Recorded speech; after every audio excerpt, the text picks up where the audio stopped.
बहुत दूर ऊंचे पहाड़ों और चंचल झरनों के बीच बसा था एक रंग बिरंगा जंगल, जहां दोस्ती, हंसी और कभी-कभी मजेदार तकरार भी होती थी। इस जंगल में रहता था एक नन्हा लेकिन तेज दिमाग और दयालु खरगोश, जिसका नाम था बिट्टू। आज हम उसके साथ जानेंगे कि किस तरह नेकी का फल जरूर मिलता है सच होता है। बिट्टू फूलों के पास उछलता कूदता दिखाई देता है। बिट्टू खुश होकर, क्या ही सुंदर सुबह है। हर फूल जैसे मुस्कुरा रहा हो। पर एक मिनट, टोहटो कहीं फिर से झूले पर तो नहीं सो गया? चलो उसे भी जगाता हूँ। आम के मौसम की शुरुआत में ऐसे नहीं सोते। दृश्य 2। टोहटो। कछुआ की एंट्री। टोटो पत्तों के झूले पर खर्राटे भर रहा है। बिट्टू मुस्कुराते हुए, टोहटो, सूरज सिर पर आ गया है और तुम अब तक सपनों में हो। उठो, आम के मौसम की शुरुआत हो चुकी है। टोटो आंखें मिचमिचाते हुए, आम? अरे भाई, पहले दो चार पके हुए आम खिला दो, फिर जो चाहो पूछ लेना। नींद और आम, बस यही दो चीजें मुझे प्यारी हैं। दृश्य 3। अफवाह उड़ती है। किकी बातूनी तोते की एंट्री। किकी तेजी से उड़ता हुआ आता है।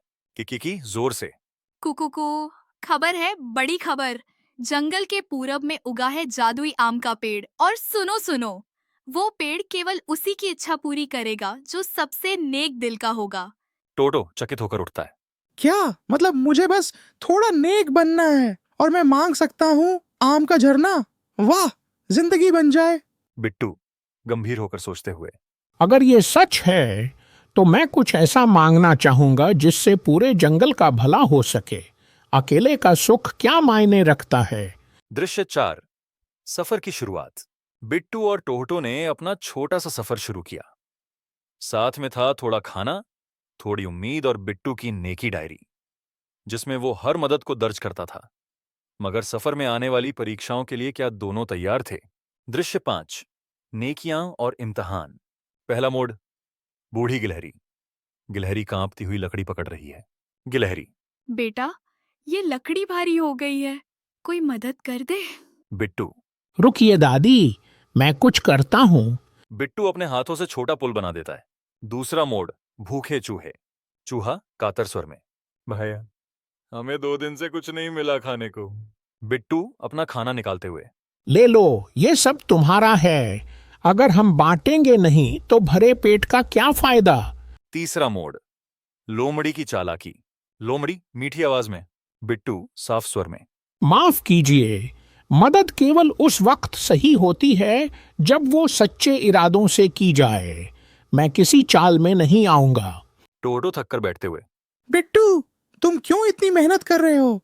हमें बस मांगनी है कोई इच्छा। बिट्टू।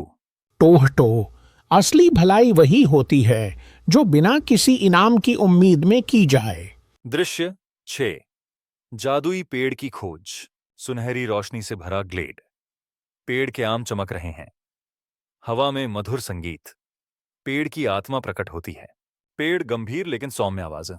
जिसने निस्वार्थ होकर भलाई की है वही मुझसे कुछ मांग सकता है।